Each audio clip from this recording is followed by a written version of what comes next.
Di balik sosok Paus Yohanes Paulus II yang membawa perubahan besar bagi Gereja Katolik, ternyata takdirnya sebagai pemimpin tertinggi sudah dinubuatkan dalam pertemuannya dengan seorang kudus bernama Padre Pio. Inilah kisah hidup Santo Padre Pio dari Pietrelcina. Francisco Forgione, yang kemudian dikenal sebagai Santo Padre Pio, lahir pada tanggal 25 Mei tahun 1887 di Pietrelcina, sebuah kota kecil di Italia Selatan. Ia merupakan anak kelima dari 8 bersaudara, lahir dari pasangan petani sederhana, Grazio Forgione dan Maria Giuseppa D'Annunzio, yang dikenal dengan sebutan Mama Pepa. Meski hidup dalam kemiskinan, keluarga ini sangat religius. Francisco kecil adalah anak yang lembut, sopan, dan sangat rohani. Sejak usia 5 tahun, ia sudah mengalami penampakan rohani dan berbicara dengan Yesus, Bunda Maria, serta malaikat pelindungnya. Namun, ia juga mengalami serangan roh jahat dan penderitaan batin. Di usia 12 tahun, ia menerima komuni pertama dan sakramen penguatan. Francisco sakit-sakitan sejak kecil. Ia menderita gastroenteritis saat berusia 6 tahun, dan ketika berusia 10 tahun, ia terkena demam tifoid. Pada tahun 1897, saat berusia 10 tahun, ia mengutarakan keinginannya menjadi biarawan. Karena harus membantu keluarganya menggembalakan domba, ia tidak bisa bersekolah seperti anak-anak lain. Ibunya kemudian membawanya ke sekolah di dekat gereja agar bisa belajar membaca dan menulis. Orang tuanya juga menyewa guru privat, dan sang ayah merantau ke Amerika untuk membiayai pendidikannya. Pada usia 15 tahun, Francisco diterima di novisiat Kapusin di Morcone dan mengambil nama Bruder Pio, untuk menghormati Paus Pius pertama, yang reliknya sering ia lihat di kapel setempat. Namun pada usia 17 tahun, ia mengalami gangguan kesehatan yang cukup serius. Ia hanya bisa mengonsumsi susu dan keju, dan tubuhnya sangat lemah. Ia sempat dikirim ke pegunungan untuk beristirahat dan mendapatkan udara segar, lalu dipulangkan untuk sementara waktu. Di tengah semua itu, ia terus belajar untuk menjadi imam. Meski kesehatannya tidak stabil, ia tetap melanjutkan studinya demi imamat. Pada tanggal 10 Agustus tahun 1910, ia ditahbiskan sebagai imam di Katedral Benevento. Saat itu, ia menderita gangguan paru-paru, dan dokter bahkan memvonis bahwa umurnya tinggal sebulan.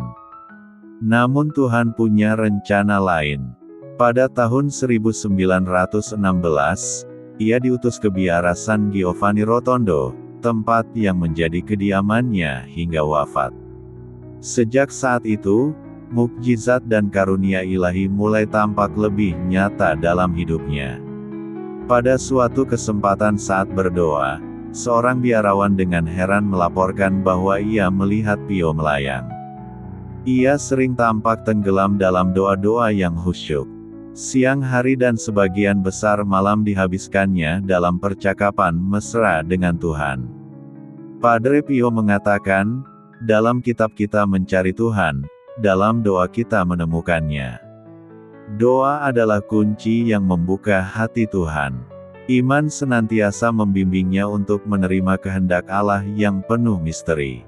Stigmata pertamanya sebenarnya terjadi di Pietrelcina, sore hari, tanggal 7 September tahun 1911.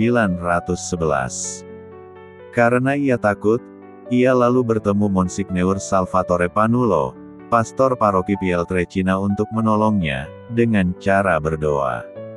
Ajaibnya, luka-luka stigmata itu hilang. Stigmata sesungguhnya terjadi pada tanggal 20 September tahun 1918. Ketika itu, Padre Pio sedang sendirian di sebuah kapel tua. Ia mengalami penampakan sosok misterius. Setelah sosok itu pergi, ia menyadari adanya luka di tangan, kaki, dan lambungnya. Luka-luka itu terbuka dan mengeluarkan banyak darah yang mengeluarkan bau harum mewangi atau harum bunga-bungaan. Luka tersebut bertahan selama 50 tahun dan tidak pernah terinfeksi. Ia menjadi imam pertama dalam sejarah yang menerima stigmata. Sebenarnya, kejadian ini amat dirahasiakan Padre Pio. Namun untuk kali ini ketahuan, sebab ketika ia bergegas ke kamar untuk menghentikan pendarahan tersebut, darah tercecer ke lantai yang dilewatinya. Oleh karena itu, kepala biara memanggil dokter untuk mengobatinya. Dokter itu bersaksi, sungguh, ini bukan luka yang dibuat-buat. Di lambungnya pun juga terdapat luka. Pada tahun 1919, berita tentang stigmata Padre Pio mulai tersebar dan orang-orang datang dari jauh untuk memeriksanya. Dalam suratnya kepada pembimbing rohaninya, ia mengungkapkan bahwa pengalaman penyaliban ini membawa penderitaan jasmani dan batin yang sangat besar, namun ia menerimanya dalam ketulusan dan ketaatan pada kehendak Tuhan. Inilah salah satu suratnya kepada Padre Benedetto, pembimbing rohaninya, tertanggal 22 Oktober tahun 1918. Apakah yang dapat kukatakan kepadamu mengenai penyalibanku? Ya Tuhan, betapa aku merasa bingung dan malu apabila aku berusaha menunjukkan kepada orang lain apa yang telah Engkau lakukan kepadaku, makhluk-Mu yang hina dina. Kala itu pagi hari tanggal 20 September dan aku sedang berada di tempat paduan suara setelah perayaan Misa Kudus, ketika suatu istirahat, bagaikan suatu tidur yang manis menghampiriku. Segenap indera, lahir maupun batin, pula indera jiwa ada dalam ketenangan yang tak terlukiskan. Ada suatu keheningan mendalam di sekelilingku dan di dalamku, suatu perasaan damai menguasaiku dan lalu semuanya terjadi dalam sekejap bahwa aku merasa bebas sepenuhnya dari segala keterikatan. Ketika semuanya ini terjadi, aku melihat di hadapanku, suatu penampakan yang misterius, serupa dengan yang aku lihat pada tanggal 5 Agustus yang berbeda hanyalah kedua tangan, kaki dan lambungnya mencucurkan darah. Penglihatan akan dia mengejutkanku. Apa yang kurasakan pada saat itu sungguh tak terkatakan. Aku pikir, aku akan mati, dan pastilah aku mati jika Tuhan tidak campur tangan dan memperkuat hatiku, yang nyaris meloncat dari dadaku. Penglihatan berakhir dan aku tersadar bahwa kedua tangan, kaki dan lambungku ditembusi dan mencucurkan darah. Dapat kau bayangkan siksaan yang aku alami sejak saat itu dan yang nyaris aku alami setiap hari. Luka di lambung tak henti-hentinya mencucurkan darah, teristimewa dari Kamis sore hingga Sabtu. Ya Tuhan, aku mati karena sakit, sengsara dan kebingungan yang aku rasakan dalam kedalaman lubuk jiwaku. Aku takut aku akan mencucurkan darah hingga mati. Aku berharap Tuhan mendengarkan keluh kesahku dan menarik karunia ini daripadaku. Selain stigmata, Padre Pio dianugerahi berbagai karunia seperti bilokasi, muncul di dua tempat berbeda secara bersamaan, levitasi, melayang di udara, kemampuan membaca hati, dan menyembuhkan orang sakit. Namun baginya, mukjizat terbesar adalah Misa Kudus. Karena saat itu ia bersatu dengan Kristus yang tersalib. Padre Pio tidak menyimpan rahmat yang diterimanya untuk dirinya sendiri. Tanpa kenal lelah, ia melayani siapapun yang datang kepadanya melalui pelayanan sucinya. Pada tahun 1920, ia membentuk kelompok doa, yang kini tersebar di seluruh dunia dengan anggota lebih dari 400.000 orang. Ia juga membangun rumah sakit modern Casa Sollievo della Sofferenza, yang diresmikan pada tanggal 5 Mei tahun 1956 dan masih melayani ribuan pasien hingga kini. Padre Pio hanya tidur 2 jam sehari. Selebihnya, ia habiskan waktunya dalam doa, adorasi, dan pelayanan sakramen. Ribuan orang datang sejak dini hari untuk mengikuti misa kudus dan mengaku dosa kepadanya. Padre Pio dengan tulus menganggap diri sebagai tidak berguna, tidak layak menerima anugerah-anugerah Tuhan, penuh kelemahan dan cacat celah, walau demikian diberkati dengan karunia-karunia ilahi. Di tengah kekaguman orang terhadap dirinya, Padre Pio akan mengatakan, "Aku hanya ingin menjadi seorang biarawan miskin yang berdoa." Selain menderita secara fisik, Padre Pio juga mengalami penderitaan akibat perbuatan manusia. Peristiwa ini terjadi antara tahun 1923 hingga 1931. Semua bermula dari penyerangan oleh Pater Agostino Gemelli, seorang ahli dari Ordo Fransiskan sekaligus pendiri Universitas Katolik, The Sacred Heart.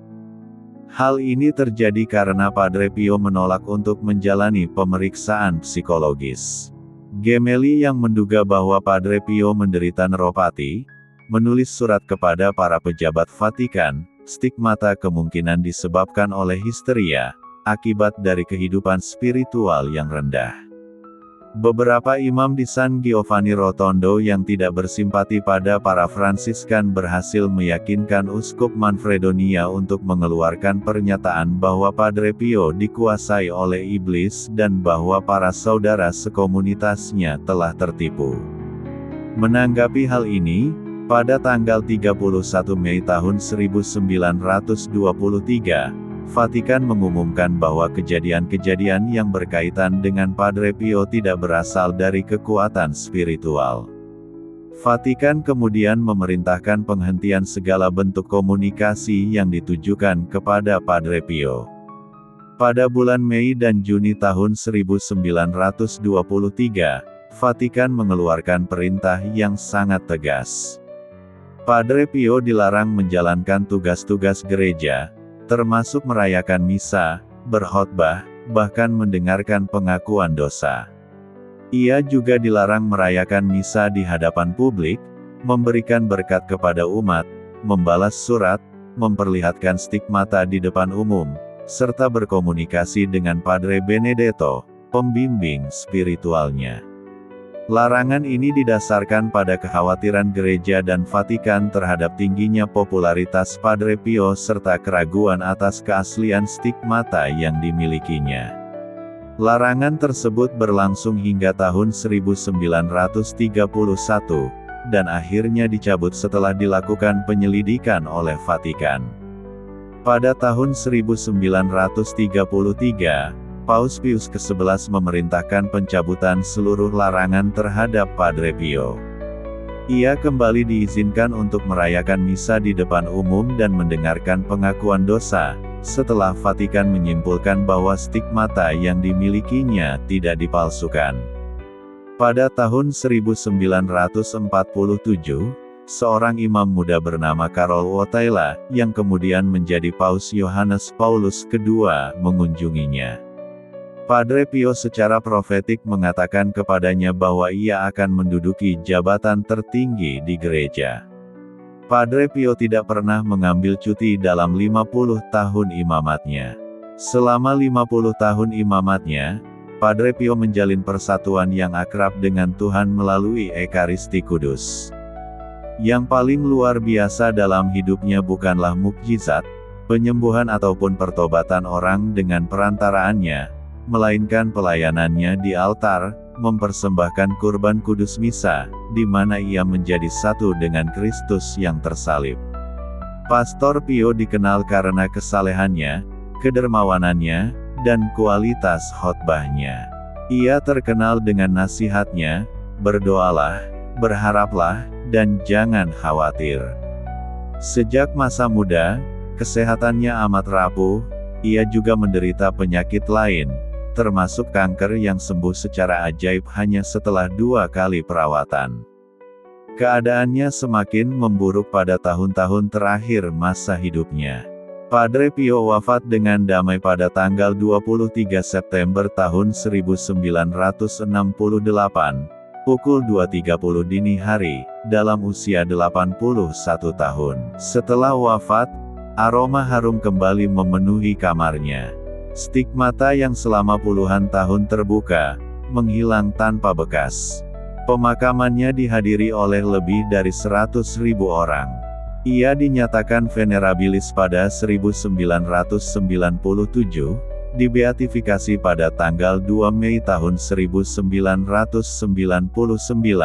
dan dikanonisasi sebagai santo oleh Paus Yohanes Paulus II pada tanggal 16 Juni tahun 2002. Gereja menetapkan tanggal 23 September sebagai hari pesta liturgis Santo Padre Pio. Ia dikenal karena kesederhanaan, kehusyukan dalam doa, dan pelayanannya kepada mereka yang menderita. Santo Padre Pio adalah teladan kesetiaan, kesalehan, dan penderitaan yang menyatu dalam kasih ilahi. Hidupnya yang sederhana namun penuh mukjizat menjadi bukti nyata bahwa Tuhan terus bekerja melalui pribadi-pribadi yang rendah hati dan terbuka terhadap kehendak-Nya. Orang yang mengalami stigmata ini tetap rendah hati dan tidak sombong. Meskipun berbagai macam rintangan menghadang, ia tetap sabar dan menyerahkan sepenuhnya kepada Allah Bapa yang Maha Kuasa.